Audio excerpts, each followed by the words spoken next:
Hello दोस्तों, नमस्कार। Welcome to our new video. यहाँ पर एक्सरसाइज 2.2 हम सॉल्व करेंगे आज की वीडियो में। दोस्तों यहाँ पर हर एक एक्सरसाइज के पूरे चैप्टर्स के हर एक एक्सरसाइज 2.1 से 2.6 and end of the exercises के सेपरेटली मैंने वीडियो बनाए हैं, जिसमें मैंने सारे एक्सरसाइजेस मैंने यहाँ पर सॉल्व किए, बहुत ही अच्छा सा पढ़ाया है। और यहाँ पर वन शॉट वीडियो भी बनाया है चैप्टर नंबर 2 का, उसमें सारे एग्जांपल्स और सारे एक्सरसाइजेस एक ही वीडियो में मैंने सॉल्व की है, जिसके सारे लिंक आपको डिस्क्रिप्शन में मिल जाएगी। दोस्तों बहुत ही बढ़िया सी पीडीएफ यहाँ पर नोट्स भी आपके लिए बनाई है। तो हम यहाँ पर फटक से मूव ऑन करते हैं। यहाँ पर क्या एक्सरसाइज 2.2 की ओर, find the value of the linear polynomial 5x - 3 if यहाँ पर x की वैल्यू, x की वैल्यू, x की वैल्यू। अब दोस्तों देखना है, यहाँ पर बहुत ही इजी है। 5x - 3 है, ये क्या है? पॉलिनोमियल है। ओके, उसमें x क्या है? वेरिएबल।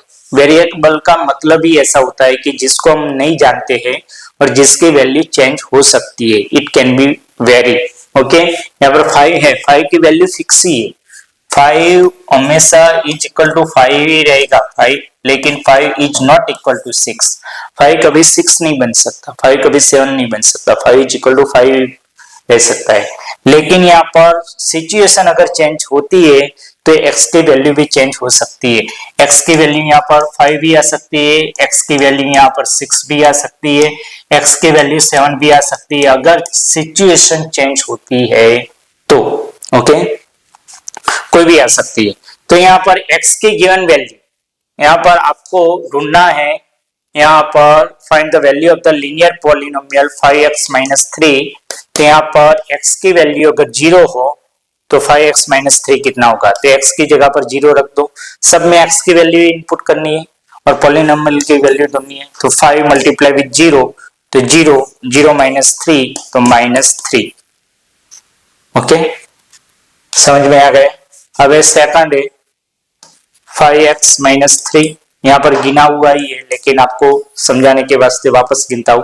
x की जगह पर -1 लिखो, -3। 5 मल्टीप्लाई विथ -1 तो -5, और यहाँ पर -3, -5 और -3 -8 हो जाएगा। ओके, अब x की जगह पर 2 है तो 5x - 3, 5x की जगह पर 2 -3, 5 2 जा 10, 10 में से 3 जाएगा तो 7। ओके, x की वैल्यू इनपुट करनी है, मल्टीप्लाई करना है, माइनस करना है, तो आपको आ जाएगा। ओके, तो यहाँ पर question 1 is completed. Now go on the question number 2। Okay, यहाँ पर थोड़ा सा चेंज किया हुआ है। यहाँ पर इक्वेशन को जो लीनियर पॉलिनोमियल था उसकी जगह पर यहाँ पर क्वाड्रेटिक पॉलिनोमियल का इस्तेमाल किया है। ओके, जिसकी डिग्री 2 हो ऐसा। तो यहाँ पर फाइंड द वैल्यू, अगर s 0 है, s इज इक्वल टू -3 है and s is equal to 4 है। हम 1 बाय 1 देखेंगे।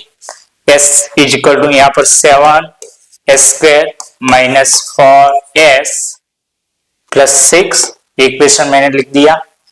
यहाँ पर 7, s की जगह पर 0, 0 का स्क्वायर -4, s की जगह पर 0 प्लस 6। अब 7 यहाँ पर 0 0 वाले टर्म्स निकल जाएंगे, सिर्फ प्लस 6 बचेगा तो इज इक्वल टू 6। ओके, समझ में आ गया दोस्तों? यहाँ पर भी 7s² - 4s प्लस 6, 7s की जगह पर -3, -3 का स्क्वायर -4, -4s की जगह पर -3 प्लस 6, 7 का 7 -3 का स्क्वायर 9 होता है।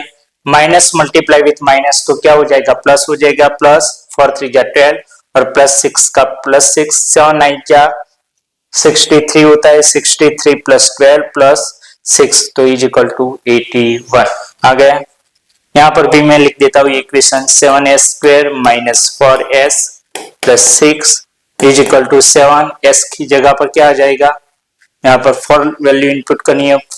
4 का स्क्वायर -4, s की जगह पर 4 प्लस 6, 7 का 7, 4 का स्क्वायर 16 -4 4 जा 16 प्लस 6 का प्लस 6, 7 16 जा 112 माइनस 16 प्लस 6, 112 प्लस 6 करोगे तो 118 आ जाएगा। और 118 में से 16 अगर आप माइनस करते हो तो आंसर आ जाएगा 102। ओके, तो बहुत ही अच्छी तरीके से मैंने आपको समझा दिया। यहाँ पर कमेंट करते रहना, अगर कोई दिक्कत हो तो कमेंट करते रहना दोस्तों। यहाँ पर द एज प्रॉब्लम बहुत ही बढ़िया सा, बहुत ही अच्छा सा एग्जांपल है, मुझको तो बहुत ही पता है। यहाँ पर क्या है, पूरा एग्जांपल मैं आपको समझा देता हूं कि सलील की एज, ओके, सलील की जो एज है उससे उसकी मदर की एज 3 टाइम्स है। कितनी है? 3 टाइम्स। और 5 इयर्स के बाद दोनों के एज का सम कितना होता है?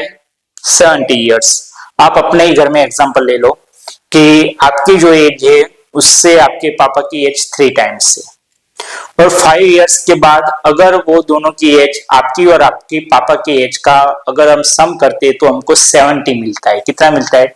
70। तो प्रेजेंट एज आपकी और आपके पापा की कितनी है, वैसे ही गिनना है।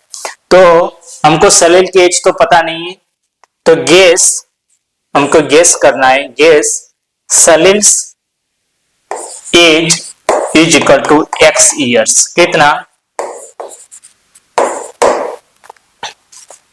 हमने गेस कर लिया। अब here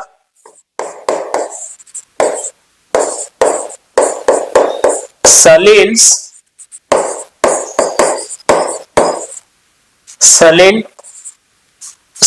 mother's age is 3 times. कितना?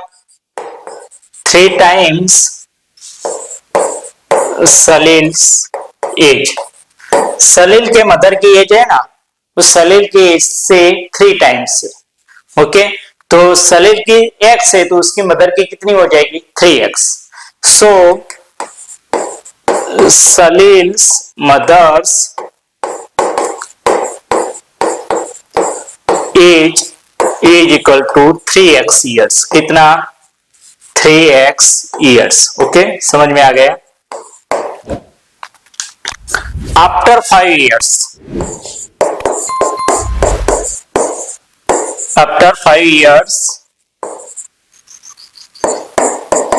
the sum of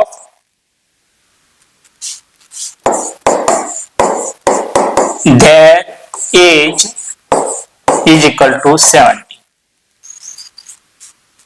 5 years के बाद दोनों की एज का सम कितना होता है? 70 होता है। अब 5 इयर्स जब जाएंगे तब 5 इयर्स सलील की भी एज बढ़ेगी, उसमें भी 5 ऐड होगी, और उसकी माँ की भी एज बढ़ेगी, उसमें भी 5 ऐड होगी। तो यहाँ पर x प्लस 5 सलील की एज हो जाएगी, और उसकी मदर की एज, करंट एज कितनी है? 3x है, उसमें भी क्या होगा? 5 ऐड होगा, इज इक्वल टू 70। ये हमारा इक्वेशन बन गया है। ओके, अब यहाँ पर x प्लस 3x उसको पास पास लिखो, और 5 प्लस 5 उसको पास पास लिखो, is equal to 70। x plus 3x कितना हो गया? 4x। 5 plus 5 10 is equal to 70। अब देख लेना, 4x यहाँ पर 70 और 10 इधर चला जाएगा तो -10, तो 4x इज इक्वल टू 70 में से 10 जाएगा तो 60। So 4x is equal to 60 by, sorry यहाँ पर 4 नहीं आ जाएगा, x आ जाएगा। कैसे? 4 मल्टीप्लाई में इधर चला जाएगा तो डिवाइडेशन में, मैं यहाँ पर लिख देता हूँ division by 4। So x is equal to 15 4 जा 60 होता है 15। ओके, अब हमको मिल जाएगा आंसर कि सलील्स एज इज इक्वल टू क्या है? x है, और x की वैल्यू क्या मिल गई? 15, तो 15 इयर्स। ओके, अब क्या ढूंढना है? सलील्स के मदर की age. Salil's mother's age is equal to 3x है, तो 3 मल्टीप्लाई विथ x कितना है? 15। 3 15 जा 45 इयर्स। कितना? समझ में आ गया? कंप्लीट। बहुत ही आसान है, बात बहुत ही इजी है, कोई दिक्कत नहीं। अब द रेशियो प्रॉब्लम। ओके, अब आपको दो पॉजिटिव नंबर दिए गए। ओके, ये क्या बोला जाता है? The difference between two positive integers is 63। दो पॉजिटिव नंबर दिए गए हैं और उनका डिफरेंस यानी कि माइनस करने का है, डिफरेंस करने का है, तो वो कितना मिलता है? 63। लेकिन दो पॉजिटिव नंबर है ना, उनके बीच में एक रेशियो है। क्या रेशियो है? The ratio of the two integers is 2:5। 2:5 है। तो फाइंड द टू इंटीजर्स, तो आपको वो दो इंटीजर्स ढूंढने हैं। ओके, तो यहाँ पर 2:5 है, तो फर्स्ट वाला अगर 2x होगा, क्या होगा? 2x होगा, तो दूसरा वाला क्या होगा? 5x, क्योंकि उनके बीच में रेशियो क्या है? 2:5 है। अब क्या है दोस्तों, दोनों का यहाँ पर डिफरेंस 5x माइनस 2x कितना है? 63। 5x में से 2x जाएगा तो 3x is equal to 63। Okay, x is equal to 3, x के साथ मल्टीप्लाई में इधर चला जाएगा तो डिवाइडेशन में, so x is equal to 63 divided by 2 तो 21। ओके, अब फर्स्ट वाला नंबर 2x है, तो 2 मल्टीप्लाई विथ 21 तो क्या मिल जाएगा? 42। इसका आंसर हमको मिल गया 42। यहाँ पर 5x है, तो 5 मल्टीप्लाई विथ 21, 21 5 जा 105। ओके, दोनों आंसर हमको मिल गए। मैंने यहाँ पर भी गिनाया हुआ है, सब कुछ समझाया हुआ है। ओके दोस्तों, स्टेप बाय स्टेप, बहुत ही बढ़िया सा, बहुत ही आसान है आपके लिए, बहुत ही मेहनत करके नोट्स बनाई है। अब दोस्तों यहाँ पर देखना कि ये जो टेबल बनाया है वो वैसे ही नहीं बनाया है। यहाँ पर टेबल इसलिए बनाया है ताकि आपको ये जो है ना एग्जांपल से डिस्क्रिप्शन लिखा है ना, वो बहुत ही आसान तरीके से समझ में आ जाए, इसलिए मैंने यहाँ पर बनाया है। The Ruby has 3 times as many 2 rupee coins as she has 5 rupees coins। Okay, अब रूबी के पास दो कॉइन है, एक 5 rupees का एंड 2 rupees के। 2 rupees के कुछ कॉइन्स है और 5 rupees के कुछ कॉइन्स है। लेकिन क्या बोला है कि 5 rupees के जितने कॉइन्स है उससे 3 गुना कॉइन्स 2 rupees के हैं। तो हम मान लेते हैं कि 5 rupees के x कॉइन है, तो 2 rupees के कितने कॉइन्स हो गए? 3x कॉइन्स हो गए। Okay, if CH total 88 rupees, उसके पास टोटल मिला के सारे 2 rupees के कॉइन्स एंड 5 rupees के कॉइन्स सब कुछ मिला के कितने रुपीस बनते? 88 rupees बनते। तो हाउ मेनी कॉइन्स, उसके पास 2 rupees के कितने कॉइन्स हो गए और 5 rupees के कितने कॉइन्स हो गए, वो आपको ढूंढना है। अब देखना एक बार ये टेबल के 5 rupees के x कॉइन्स हो गए, तो टोटल वैल्यूज उसके कितनी हो जाएगी? 5x हो जाएगी। यहाँ पर x की वैल्यू 1 है तो 5 1 जा 1, 5 rupees होगा। x की वैल्यू 2 है तो 5 2 जा 10, 5 rupees के 2 कॉइन यानी कि 10 rupees हो जाएगा। 5 rupees के 3 कॉइन्स है, x की वैल्यू 3 है तो 5 3 जा 15, टोटल वैल्यू 15 हो जाएगी। यानी कि ये दोनों का मल्टीप्लाई करना पड़ेगा। 5x 5 मल्टीप्लाई विथ x, तो वैल्यू उसकी क्या मिलेगी? 5x। और 2 मल्टीप्लाई यहाँ पर नंबर ऑफ कॉइन्स कितना है? 3x को, तो 2 का भी मल्टीप्लाई करना पड़ेगा 3x के साथ। 2 मल्टीप्लाई विथ 3x। ओके, तो यहाँ पर एक्सप्रेशन क्या बनता है? मैं यहाँ पर लिखता हूं कि 5x plus 2 in bracket 3x is equal to 88, ऐसा बन जाएगा। यहाँ पर 5x 2 3 जा 6, 6x is equal to 88। यहाँ पर भी मैंने लिखा है 5x plus 6x is equal to 88। 5x plus 6x क्या हो जाएगा? 11x is equal to 88। So x is equal to 88 और डिवाइडेड बाय 11, 11 को उससे डिवाइड करना पड़ेगा। तो x is equal to 11 8 जा 88, तो x is equal to 8। Okay, x कितने? यहाँ पर 8। 5 rupees के 8 कॉइन और 2 rupees के कितने? यहाँ पर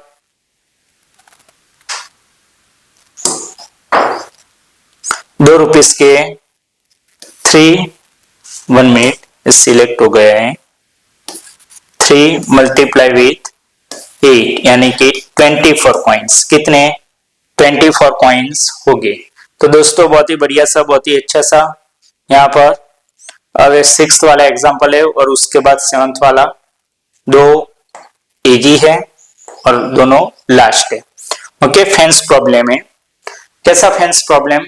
आपके पास 300 फीट लंबी फेंस है। ओके, फार्मर कट्स अ 300 फीट फेंस इनटू 2 पीसेस। वो 2 पीसेस में उसको कट करता है। Okay, of different size, equal size में नहीं, लेकिन 2 डिफरेंट साइज में उसको कट करता है। The longer piece is 4 times as long the shorter piece. अगर जो लॉन्गर पीस है वो शॉर्टर पीस से कितना है? 4 times, 4 गुना है, 4 गुना है।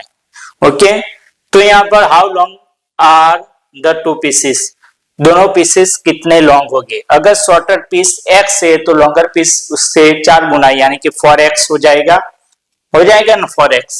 ओके, तो यहाँ पर x plus 4x, total length कितनी है? 300, x प्लस 4x तो 5x इज इक्वल टू 300, तो x is equal to 300 divided by 5, 5 6 जा 30 और ये ऐड हो जाएगा, तो x इज इक्वल टू हमको जो मिलेगा वो क्या मिल जाएगा? 60। ओके, 60 मिल गया। अब x फीट, तो x इज इक्वल टू ये 60 होगा, 60 फीट शॉर्टर लेंथ। एंड बड़ी सी लेंथ कितनी होगी? 4x था, तो 4 मल्टीप्लाई विथ 60 तो 240 फीट। यहां पर भी गिना है। ओके, अब 7th वाला बहुत ही इजी है, सिर्फ समझना है। जो लिखा है उसको पहले यहाँ पर उसकी डिजाइन ड्रॉ कर दो, उसको लिख डालो, यहाँ पर एक्सप्रेस कर डालो शेप में। ओके, डिजाइन के फॉर्म में, और फिर आपको एग्जांपल आ गया। ऐसा ही करना है। The rectangle perimeter problem, if the length of a rectangle is 3 more than the twice its width। अब ये रेक्टेंगुलर शेप है, उसकी विड्थ x होगी, तो लेंथ कितनी बताई गई है कि x का ट्वाइस करना है, तो 2x हो गया। क्या हो गया? 2x, और उसमें भी क्या 3 ऐड करना है, ट्वाइस 3 more than, ये देखना 3 more than the twice its width। Okay, तो विड्थ का ट्वाइस कर दिया यानी कि 2x, और उसमें भी 3 ऐड करो, तो 2x प्लस 3 हो गया। ओके, तो उसमें यहाँ पर what are the dimension of rectangle, इसके 2x प्लस 3 और x की वैल्यू ढूंढनी है। यहाँ पर टोटल पेरीमीटर वो कितना गया दिया गया है? 24 सेंटीमीटर दिया गया है। ओके, अब यहाँ पर हम देखेंगे कि पेरीमीटर का इक्वेशन क्या है? 2 in bracket l plus b, rectangular के लिए, रेक्टेंगल के लिए 2। अब l कितना है यहाँ पर देखना, मैंने आपको समझा दिया था। l 2x प्लस 3 है, और विड्थ कितनी है? x है, b यानी कि विड्थ और ब्रेथ का मतलब एक ही होता है। तो l 2x प्लस 3 है, b क्या है? यहाँ पर ओनली x है। ओके, तो l की जगह पर हम क्या लिखेंगे? 2x प्लस 3, और b की जगह पर क्या लिखेंगे? x। ओके, 2, अब 2x plus x plus 3, 2x plus x क्या हो गया? 3x हो गया, 3x प्लस यहाँ पर 3। ओके, अब यहाँ पर पेरीमीटर क्या है? 24 है, तो हर एक में 24 लिख देंगे। ओके, अब क्या होगा? 24 डिवाइडेड बाय 2, यहाँ पर 3x प्लस 3 पूरा ब्रैकेट में था, ब्रैकेट के बाहर है, तो उसका मतलब क्या हो गया, ब्रैकेट के साथ वो मल्टीप्लीकेशन में है तो इधर चला जाएगा तो क्या पर आ जाएगा, डिवाइडेशन में 3x प्लस 3 2 24/2 तो उसका मतलब क्या हो गया, 12 is equal to 3x plus 3 इधर प्लस था इधर आ जाएगा तो माइनस, तो 12 minus 3 is equal to 3x। 12 में से 3 जाएगा तो 9 is equal to 3x। Okay, अब 9 इज इक्वल टू 3x मिला, 9 के साथ डिवाइडेशन में 3 चला जाएगा, यहां पर मल्टीप्लाई में था तो 3 जा 9 तो 3 is equal to x, so x is equal to 3। Okay, अब हमको ढूंढना है l is equal to 2x plus 3 था, 2x की वैल्यू हमको कितनी मिली, 3, वैल्यू इनपुट करो अंदर, यहां पर 3 प्लस 3 2 3 जा 6 प्लस 3 यानी कि 9। L की वैल्यू हमको जो मिली वो क्या मिली, 9, और B की क्या थी, x ही थी, तो B is equal to x की वैल्यू क्या मिली, 3। पीछे हमको क्या लिख देना है, centimetre must be written. Okay, centimetre उसका यूनिट लिखना ही है। ओके, तो दोस्तों यहाँ पर मैंने पूरी एक्सरसाइज आपको कंप्लीट करके दिखा दी। अगर दोस्तों आपको हमारा वीडियो अच्छा लगा हो तो वीडियो को लाइक और चैनल को सब्सक्राइब करके बेल आइकन को जरूर प्रेस कर देना ताकि हमारे नए वीडियोस के नोटिफिकेशन मिल सके दोस्तों आपको सबसे पहले। तो मिलते हैं तब तक अगले वीडियो में। थैंक यू वेरी मच दोस्तों। यहाँ पर ये जो पीडीएफ नोट्स है जिसकी लिंक आपको डिस्क्रिप्शन में मिल जाएगी, टेलीग्राम चैनल में से ये आपको पूरी पीडीएफ मिल जाएगी। तो दोस्तों यहाँ पर ये पीडीएफ को पाने के लिए टेलीग्राम चैनल ज्वाइन कर लेना और अपने टीचर्स के साथ इसको शेयर कर देना ताकि बहुत ही अच्छे से नोट्स बनाइए। अगर आपके टीचर्स भी इसमें से पढ़ाते हैं तो टाइम भी कंजप्शन कम होगा, यहाँ पर टाइम कम होगा पढ़ाने में और बहुत ही अच्छी सी अंडरस्टैंडिंग के साथ यहाँ पर बच्चे समझ पाएंगे और दूसरों को भी मदद होगी, हेल्प होगी, तो मुझको अच्छा लगेगा। तो दोस्तों मिलते हैं तब अगले वीडियो में। थैंक यू वेरी मच दोस्तों। अगर आपको हमारा ये वीडियो अच्छा लगा हो तो वीडियो को लाइक और चैनल को सब्सक्राइब जरूर कर देना। तो मिलते हैं तब तक अगले वीडियो में। Thank you very much.